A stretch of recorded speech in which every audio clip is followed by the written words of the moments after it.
Welcome to Mama's Priceless Parties. Today I'm going to show you how to make perfect vanilla cupcakes using the Betty Crocker Super Moist French Vanilla Cake Mix. We are going to start by emptying the cake mix into a mixing bowl, and I like using a mixing bowl with a spout, and I will show you why later. We are going to then add 1 cup of milk, and I always use milk instead of water. Next, we're going to add 1/3 cup of vegetable oil, and finally 3 eggs. I'm going to use my hand mixer and I'm going to turn it onto the low speed just to gently mix the ingredients together so that no powder flies up at us. And once it's mixed in a little bit, then I'm going to move my mixer to the medium speed and I'm just going to mix until the ingredients are combined. Now, if you don't have a mixer, then you could whisk it by hand, but you would want to do that very rapidly for at least 2 minutes. Now we are going to pour our batter into a piping bag. So you'll need a 24-ounce tall water bottle, 16-inch piping bags, and a clasp that locks. I'm going to start by opening up my piping bag and inserting it into the water bottle. You want to make sure the tip of the piping bag goes to the bottom of the water bottle. Next, we're going to open up that piping bag to make sure that we can see to the very bottom of the piping bag. Holding the water bottle, we are going to pour our batter into the piping bag. Aim for the center and go slowly. You want to fill the piping bag until just above the rim of that water bottle. When pouring the batter, it is easier to use a mixing bowl with a spout. However, if you don't have one, just use your spatula and gently guide the batter into the piping bag. Next, using one hand on the water bottle and one hand on the piping bag, we're going to gently wiggle the piping bag out of the water bottle.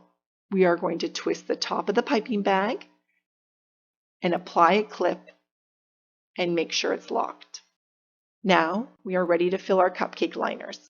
Next, I'm going to get my cupcake pan ready. So I'm going to insert a cupcake liner. I'm going to push my finger down, and this is a trick I like to do to see what happens when the batter pushes the liner down. So if you get one, like in this case, where there's an indent, replace the liner. Otherwise, you will have that indent when it bakes. I'm going to do this for all my cupcakes to ensure that my cupcakes are nice and round and have no indents. Now we're going to fill our cupcake liners. So using our piping bag full of batter, we're going to make sure the tip is up and we're going to make a small opening at the tip of that piping bag. Next, holding the piping bag over the cupcake liner, I'm going to squeeze the batter out until my cupcake liner is half full. And I'm going to do this liner by liner. To see the products and tools that I use in this video, check out the description box below. Now, I find using a piping bag the easiest method to fill a cupcake liner.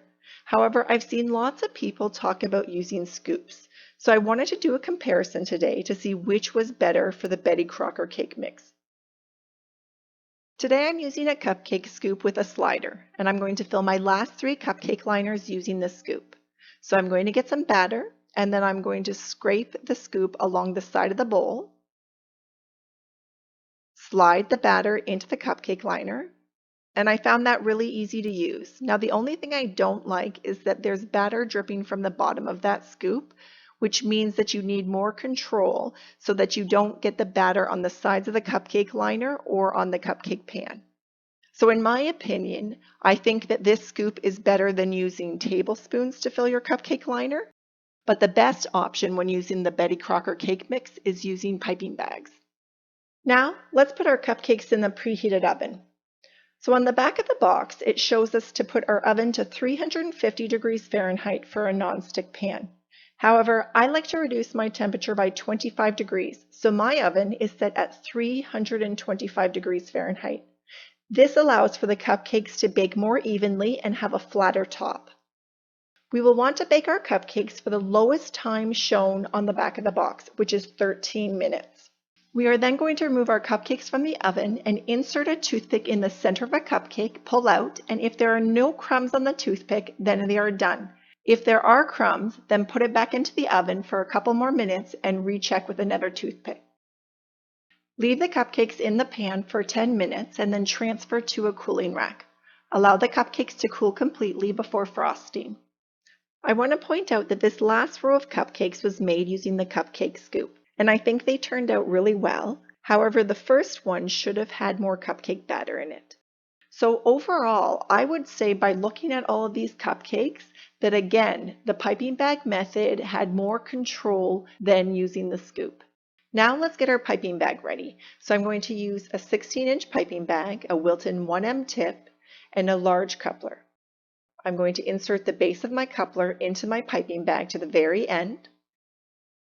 Then using a pair of scissors, I'm going to go back and forth, making a mark 1/4 of the way down from the coupler threads. I'm going to push the coupler base back, find my mark, and cut along it. Next, I'm going to push my coupler base to the opening as far as it will go, attach my 1M tip, and then screw on the coupler ring. Make sure it's tight, and I'm just going to wiggle the tip to make sure it does not move and that it is secure. Now we're going to get our frosting ready. Today I'm going to use the Betty Crocker Creamy Deluxe French Vanilla Frosting. I'm going to use 2 cans to decorate 24 cupcakes. To get improved piping results when using the Betty Crocker frosting, you want to do 2 things. First, you want to follow the directions for my Betty Crocker frosting hack. I provided the link in the top right corner. Second, you want to make sure to use chilled frosting. So you want to put the frosting in the fridge for at least 20 to 30 minutes prior to piping. Following these 2 simple steps allows your piping designs to be more crisp and hold their shape. We are now going to fill our prepared piping bag with our chilled frosting. And I find the easiest way to do this is to fold over the top of that piping bag, insert it into a tall glass, and then pull the piping bag to the bottom of the glass. Then I want to open up that piping bag so that my frosting can get to the tip. We are going to put our frosting into the cup, and we're going to fill it until the piping bag is half full. Now, if you're using a Wilton piping bag, they have a dotted line for guidance. We are going to unfold the piping bag, pull it out of the cup, and then we're going to push the frosting down towards the tip.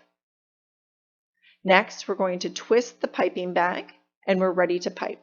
Now, let's add our frosting. Today, I'm going to decorate this vanilla cupcake with a vanilla rosette.